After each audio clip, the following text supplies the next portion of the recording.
Assalamualaikum warahmatullahi wabarakatuh. Selamat pagi anak soleh dan solehah. Bagaimana kabar kalian pagi hari ini? Semoga kalian semua dalam keadaan sehat walafiat.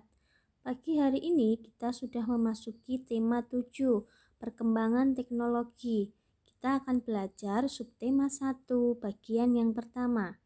Kita awali pembelajaran pagi hari ini dengan bacaan basmalah bersama-sama. Bismillahirrohmanirrohim. Anak-anak bisa buka pulpena kalian di halaman 5. Penggunaan teknologi pangan pada tempe. Anak-anak tentu sudah tahu apa itu tempe. Tempe merupakan makanan khas Indonesia. Tempe itu terbuat dari kedelai. Dari anak-anak hingga orang dewasa, semua menyukai tempe. Kenapa? Karena rasanya yang enak. Selain enak dan murah, tempe juga mengandung vitamin B2 dan asam lemak yang bermanfaat untuk tubuh. Ternyata di zaman modern sekarang ini, pembuatan tempe di pabrik itu sudah menggunakan teknologi modern, sehingga pembuatan tempe menjadi lebih mudah. Prosesnya diawali dengan fermentasi kedelai. Jadi kedelai direndam seharian penuh dengan menggunakan air dingin. Setelah itu, biji kedelai dikukus hingga lunak. Selanjutnya, kedelai yang telah lunak ditiriskan.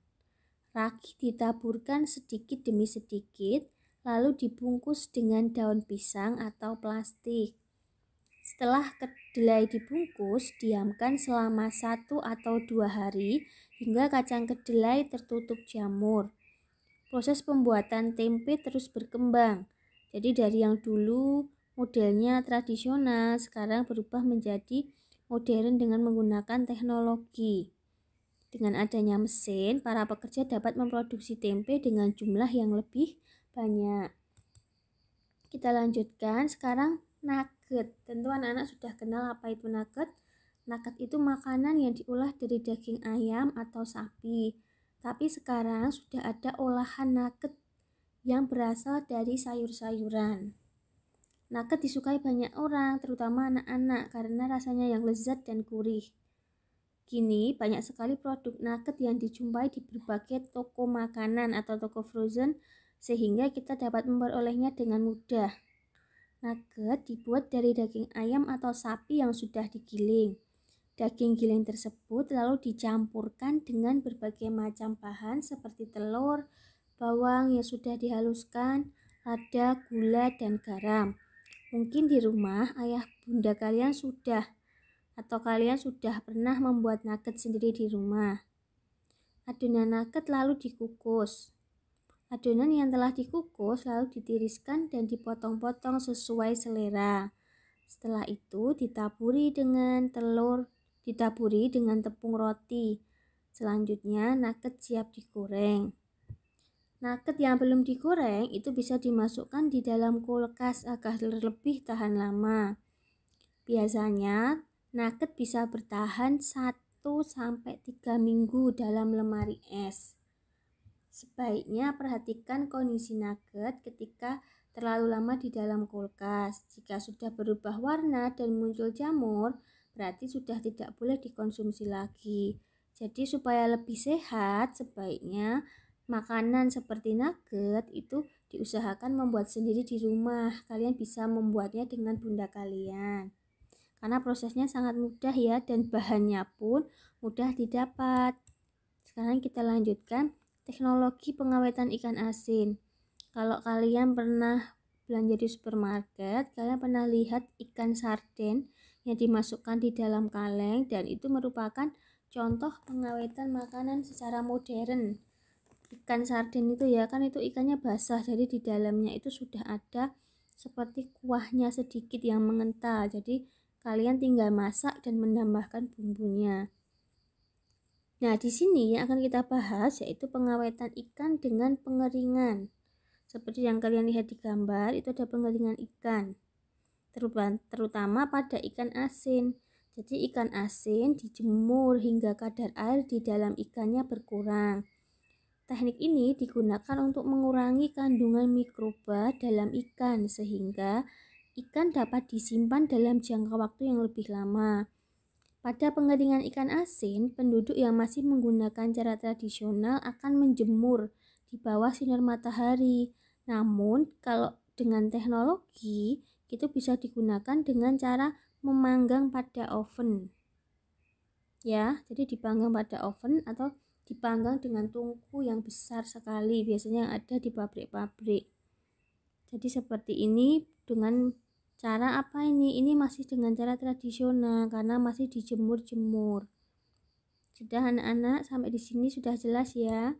Sekarang kita lanjutkan. Nanti untuk tugas anak-anak hari ini, keterampilan kinerja praktek, bacalah teks teknologi pangan di buku Bu Pena halaman 16 sampai 13. Carilah arti kata-kata yang digarisbawahi. Gunakan KBBI untuk mengetahui arti kata tersebut. Kita lanjutkan. Muatan matematika. Usrita mau mengulang yang kemarin pertemuan kita terakhir sebelum PTS, yaitu menentukan luas bangun datar dengan satuan tak baku. Masih ingat ya kemarin? Jadi yang diperhatikan itu kotaknya. Satu kotak itu bernilai 1 persegi satuan. Berarti gambar di sebelah kiri itu luasnya ada 1, 2, 3, 4, 5, 6, 7, 8. Berarti ada 8 persegi satuan. Sedangkan di sebelah kanan itu dipotong, perseginya dipotong jadi 2. Jadi separuh ini itu sama dengan segitiga. Karena kalau dipotong jadi 2, bentuknya kan seperti segitiga siku-siku. Jadi nilainya apa? Nilainya itu 2 segitiga satuan. Jadi kalau kalian menghitung, berarti 2 segitiga itu nilainya 1 persegi satuan. Seperti yang kemarin sudah kita bahas. Tak ulangi lagi ya, perhatikan. Contohnya yang di sebelah kiri, luas trapesium kita hitung. Kita cek dulu yang utuh. 1, 2, 3, 4, 5. 5 yang utuh. Ini segitiganya ada 2. Kalau digabung jadinya 1 persegi satuan. Berarti ada 6 persegi satuan. 1, 2, 3, 4, 5, 6. Bisa? Sekarang yang jajar ginjang kita hitung yang utuh dulu. 1, 2, 3, 4, 5, 6, 7, 8, 9, 10, 11, 12. 12 ini 1, 13. Ini pasangannya ini 14. Ini dan ini 15. Jadi diperoleh 15 persegi satuan. Terus yang terakhir luas segitiga, kita hitung yang utuh 1, 2, 3, 4. Jadi diperoleh 4 persegi satuan. Masih ingat ya ini ya? Karena kemarin sudah dibahas di tema 6. Kita lanjutkan muatan PPKN. Keberagaman anggota keluarga di rumah. Setiap manusia itu memiliki ciri khas masing-masing. Ada perbedaan kebiasaan, karakter, kegemaran, dan lain-lain. Di sini Usrita akan berikan contoh keberagaman di rumah, yaitu perbedaan makanan kesukaan atau makanan favorit. Contohnya, ibu menyukai rasa pedas rendang dari Padang dan karedok dari Jawa Barat. Ayah menyukai rasa manis pada nasi gudeg dari Yogyakarta. Kakak lebih menyukai rasa gurih pada soto Betawi dari Jakarta. Adik menyukai masakan olahan ayam sehingga suka ayam betutu dari Bali. Ada yang menyukai makanan yang diolah dari ikan, ayam, buah-buahan, sayur-sayuran. Walaupun berbeda-beda makanan kesukaan semua anggota keluarga, tetap harus rukun, tetap harus saling menghargai. Tujuannya apa? Agar tercipta keluarga yang harmonis. Jadi di rumah kalian pasti ada perbedaan. Mungkin ayah kalian suka pedas, kalian suka manis, bunda kalian suka asin, adik kalian suka yang asin, Berbeda-beda tidak apa-apa, yang penting harus saling menghargai agar tercipta keluarga yang rukun dan harmonis. Kita lanjutkan, manfaatnya apa kalau dengan keberagaman di rumah itu? Kalau kita rukun, manfaatnya apa? Ternyata keberagaman di rumah itu membawa manfaat. Yang pertama apa? Kita dapat mengetahui dan memahami sifat setiap anggota keluarga. Jadi kalian yang punya adik, mungkin kalian sudah hafal. Oh, adikku sukanya yang manis-manis. Oh, adikku nggak suka yang asin. Jadi kalian sudah hafal. Yang kedua, dapat mengembangkan sikap menghargai, menyayangi, dan menghormati perasaan orang lain.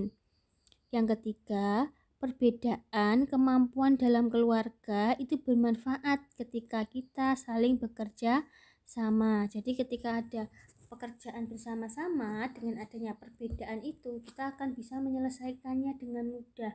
Jadi tidak akan ada kendala dan masalah-masalah. Sampai di sini pertemuan kita pagi hari ini. Musrita ingatkan selalu jaga kesehatan.